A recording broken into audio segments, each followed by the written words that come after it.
Hola, buenas tardes a todos. ¿Qué tal? ¿Cómo están? Desde hace casi 7 años, Radio Francia Internacional tiene una antena en lengua mandinga, la tercera lengua de África, hablada por cerca de 40 millones de personas. Gracias a estas emisiones hemos aprendido que la palabra balimaya significa parentesco, o mejor, fraternidad, precisamente el nombre del grupo, o uno de los grupos de nuestro invitado de hoy, el contrabajista cubano Felipe Cabrera.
Y precisamente para hablarnos del concierto aquí en París de Balimaya y de su brillante trayectoria en la escena del jazz, Felipe Cabrera ha sido tan amable de venir hasta nuestros estudios. Muy buenas tardes, Felipe. Con mucho placer, Jordi. No, gracias a ti por haber hecho el esfuerzo de reincidir en este programa.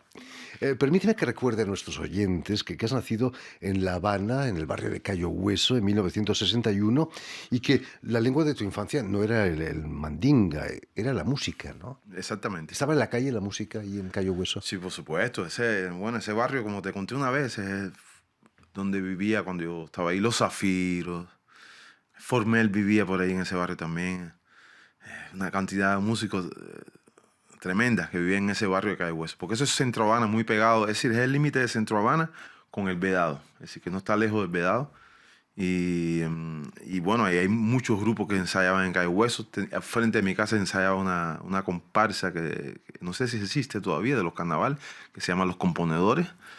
Y todo el tiempo estuve ligado con el ambiente musical de Cayo Hueso. Mucha rumba, muchos ensayos de grupos que ensayaban en lugares de ensayo en Cayo Hueso, etcétera. Me habías contado que allí nació el feeling.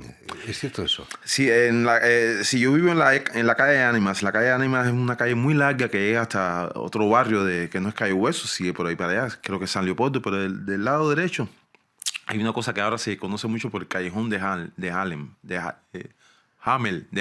perdón. Ese callejón de Hamel es calle Ánimas también. Y si sigue un poco para allá. Entonces el movimiento de feeling, yo no sé si se creó ahí, pero se reunía mucho en casa de un cantante, compositor, guitarrista, Ángel Díaz. Entonces ahí estaba en ese momento que surgió el feeling, Omar Aportuondo, Elena Buque, Pablo Milanés. Hasta mi papá estaba por ahí también, siempre. O sea que en tu infancia ya escuchabas feeling. Sí, claro, todos por los supuesto, días. por supuesto. Vas a pasar por el conservatorio y vas a estudiar fagot un poco por casualidad o casi forzado, ¿no? Podemos decir eso porque yo entré en el conservatorio en el 73, en el año 73, pero ya había estudiado música particular con solfeo, con un profesor amigo de mi padre particular. Y entonces yo quería entrar en el conservatorio como estudiar guitarra, que a mí me gustaba la guitarra, en ese momento me gustaba.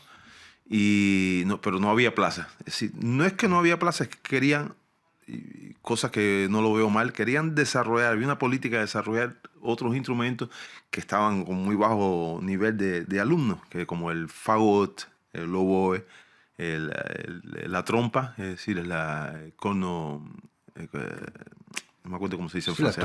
La trompa, en español la trompa. Y querían desarrollar esos instrumentos más que otros. Entonces yo caí en ese momento, en esa política. Entonces hice la prueba de fagot y el profesor de fagot me dio perfecto. Ese muchacho tiene condiciones para estudiar fagot. Y allí estuve estudiando 13 años de fagot. Tiene un sonido fantástico, ¿no? Quería ser concertista de fagot, ¿no? Sí, claro, esa era mi idea.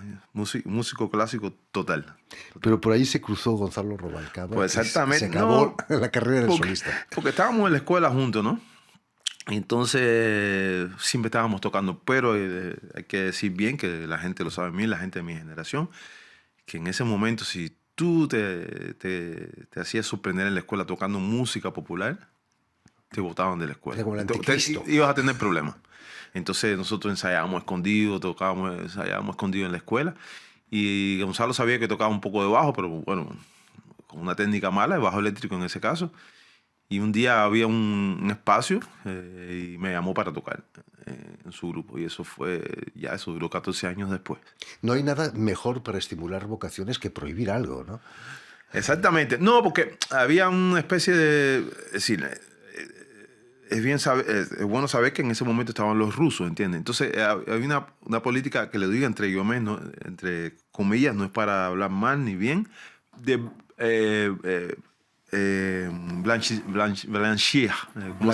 blanquear totalmente la cultura cubana. Grave error, ¿no? Porque eso no es así. Pero bueno, en ese proceso de blanquear la música cubana, la cultura cubana, que tú me estabas preguntando ahorita, cuando yo era chiquito, no, tocar rumba y todo eso era bajo, era una cosa baja. Por eso me estás preguntando la música africana. Los cubanos en un momento negaron que venían no querían saber de sus ancestros africanos y todas esas cosas, ¿entiendes? Mismo la santería estaba un poco prohibida, entre paréntesis, la gente se escondían para hacerse santo y todas esas cosas, ¿entiendes? Entonces, yo entré en ese proceso, cosa que me vino bien, porque estudié la música clásica a fondo, yo y toda mi generación.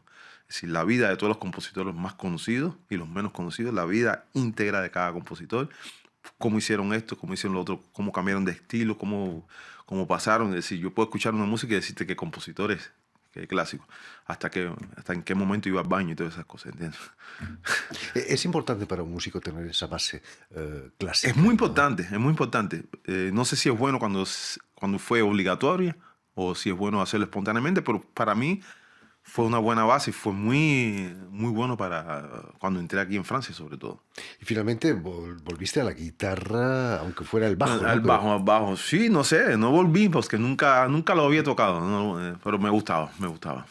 ¿Y cómo entra el contrabajo en tu vida? Eso, sí, cuando empecé a tocar bajo eléctrico, que me dediqué a estudiar el bajo eléctrico con la técnica buena, utilizando todos los dedos y todas esas cosas, me dije que me gustaba más el contrabajo porque tenía un sonido más natural, más a madera, y empecé a estudiar contrabajo yo solo y después le toqué la puerta a Carlos de Puerto, que es como mi familia, Carlos de Puerto padre, y me dijo, sí, ven por aquí. Entonces nos veíamos una vez al mes y me daba clases adelantadas, así, intensas, para que yo estudiara todo ese tiempo por un mes, pero yo lo volví a ver, y ese fue y después me dijo, ahora puedes ir solo ya. Puedes estudiar solo. Sí, no lo estudié en la escuela. ¿No? Mucho trabajo. Mucho trabajo con trabajo.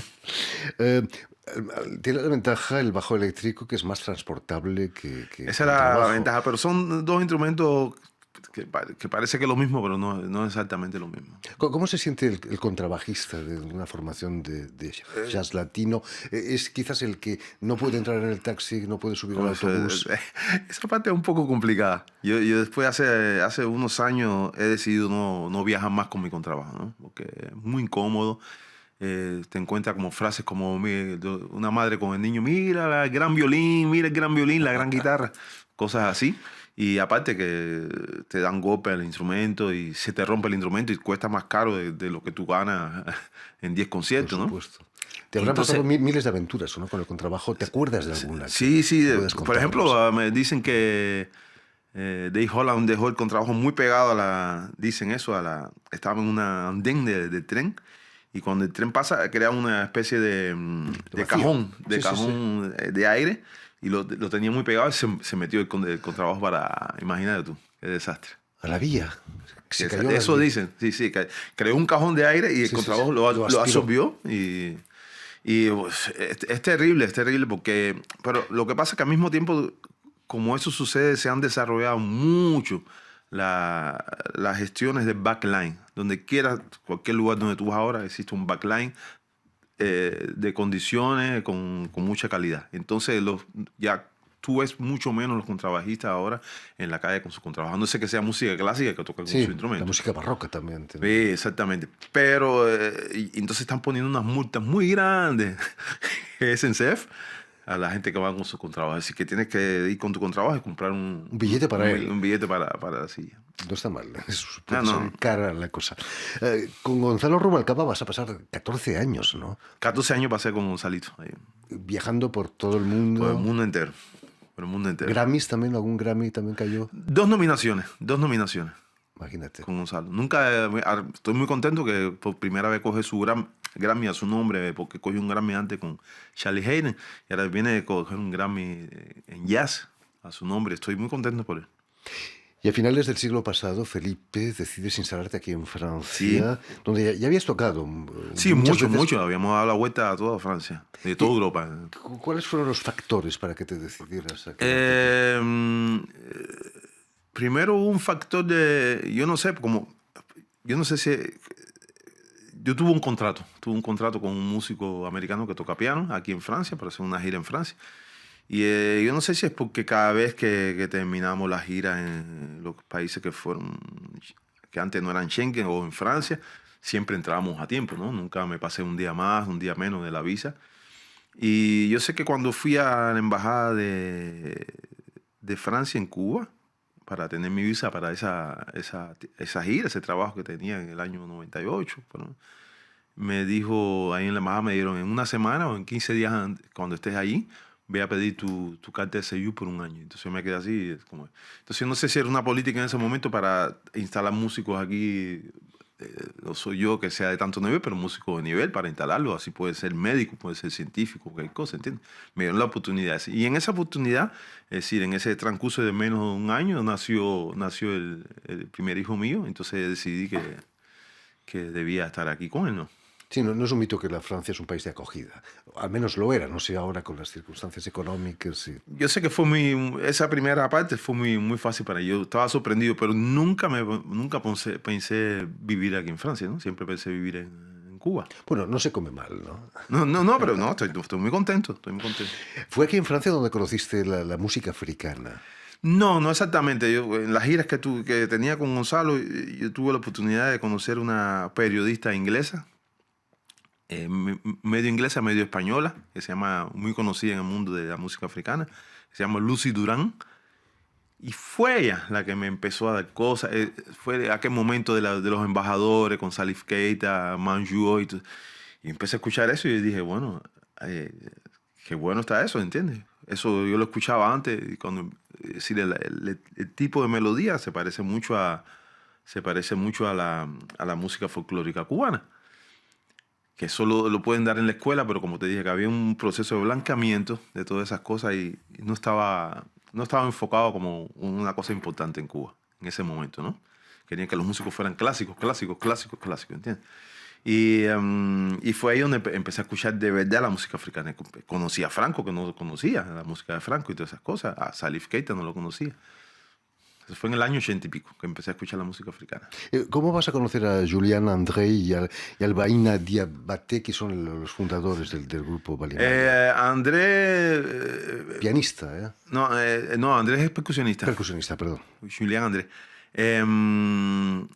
Lo vi cuando yo tocaba aquí en París, cuando tocaba en el Duc de Lombard sobre todo en el BC Saleo, cuando tocábamos en la rumba. Él fue que se acercó y me dijo, estoy feliz, que tengo esta idea en la cabeza, y él es el que me presenta a Diabaté.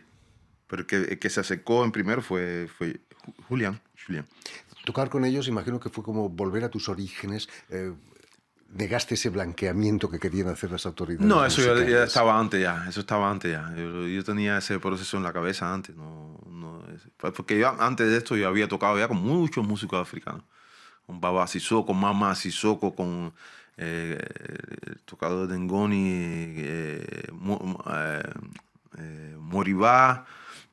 Me gusta la música mandinga, me encanta. Pero al principio me imagino que para un músico como tú, con una formación clásica, instrumentos como el de djembé, el dundun, o la taná, o el goni, te sonaban a chino, ¿no? O como a mí. Al menos. No. De verdad que No, no, para nada, porque como te dije, ya yo venía escuchando todo eso antes, ¿entiendes? Y la oportunidad antes de Balimaya de poder tocar con la música africana, es decir, que integrarme rápidamente a las líneas de bajo que se parecieran más o menos a las líneas de bajo de la música mandinga y africana. Los africanos les gustó. ¿Y cómo tú puedes tocarse? Y digo, no, porque había escuchado mucho, había escuchado música. Y entonces ya hoy en día ya sé cómo tocar una línea. Si el director me dijo, no es exactamente esto, vete por este lado, ya yo sé, pero por lo menos tengo la base de cómo se toca. No hay secretos, ¿no? La música se aprende escuchando. Exactamente, exactamente. Balimaya toca ritmos mandingas nacidos para ser bailados, Sí. pero se ha convertido también ya en composiciones, ¿no? Sí, claro. Un saxofón, Claro. naturalmente. Claro, bajo. ¿no? Tiene el lado jazz, ¿no? Que tiene un saxofón que nada que ver con la música tradicional mandinga. Y eso le da un toque de transculturación. Y están las armonías que están un poco a las armonías contemporáneas del jazz contemporáneo. Y toda esa mezcla, claro, eso hay que saber hacerlo bien. Yo pienso que Balimaya lo hace muy bien. Balimaya, el disco Balimaya nació hace 2 o 3 años ya, Sí, pero el sí. COVID pasó por allí, Sí. paró todo, imagino, Sí. ¿no? Terrible el COVID, ¿eh? ¿Cómo lo Para viste? no solamente Balimaya, para mi disco también. Yo pude hacer por lo menos 15 fechas antes que el COVID llegara con mi último disco, pero después pasó y ya el disco no es de actualidad, el último disco que hice. Entonces estamos tratando de hacer otro. Pero es increíble. Si no es el disco, va a ser la guerra, algo siempre va a haber. ¿Cómo viviste tú esos meses tan difíciles? Sí, el problema es que a finales es decir, el principio del 2020, me dije, voy a Cuba porque no sé qué va a pasar con esto, porque esto estaba creciendo. Y yo me acuerdo que me fui a Cuba un 10 de marzo de 2020. Y bueno, voy a ir 10 días, porque no sé cuándo voy a poder regresar y ver a mi familia y todas esas cosas. Y esos 10 días estuve 3 meses y medio encerrado en mi casa. Encerrado en mi casa en La Habana. Qué lástima, ¿no? Con el clima caribeño. Es duro porque ni siquiera podías ir al malecón a sentarte. Terrible, qué lástima, ¿no? Sí. Ahí no podías contagiar. No, pero fue a al nadie. principio que nadie sabía cómo, Sí. no se sabía cómo hacer las cosas, no se sabía. Entonces decidieron cerrar todo y ver qué pasaba, ¿no? Es decir, no puedes ir al malecón, es muy duro, ¿entiendes? En La Habana, no puedes ver el mar, es muy duro. Aquí en Francia cerraron playas y bosques. En los bosques no podíamos contaminar a los pájaros, por ejemplo. Sí. El próximo mes de septiembre, el 9 del 9, precisamente, tenéis un concierto en el estudio del Hermitage. Ajá. ¿Qué supone para vosotros? Es una especie de renacimiento, quizás, después del COVID. Pues claro, sobre todo para Julián, que ha sufrido mucho con su disco, ¿no? Entonces, para él va a ser... Yo pienso que no sé si la primera vez, por lo menos conmigo, que Balimaya va de una escena un poquito más grande, ¿no?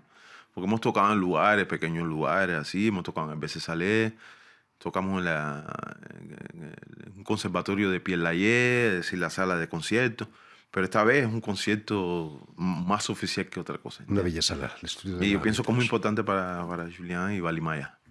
En fin, pues ya lo saben, tienen una cita para concierto de Balimaya en el estudio del Hermitage aquí en París el próximo 9 de septiembre, el 9 del 9. Es fácil de recordar. Y si no pueden aguantar la impaciencia, siempre les queda el disco que ha editado el sello francés Buddha Records. Muchísimas gracias, Felipe, por Gran estar placer. aquí con Jordi. nosotros. Permíteme también que dé las gracias a Donatien Cahu y a Julien Leng, quienes se han ocupado hoy de la realización del programa, y saludar también a nuestros telespectadores que nos siguen en toda América Latina, en La Habana, estoy seguro que también gracias a la cadena Unión Continental Latinoamérica y también de la red TAL, que reúne todas las televisoras públicas latinoamericanas y las universitarias. Y a ustedes, muchísimas gracias por su atención y les damos cita para una nueva edición de El Invitado de Radio Francia Internacional.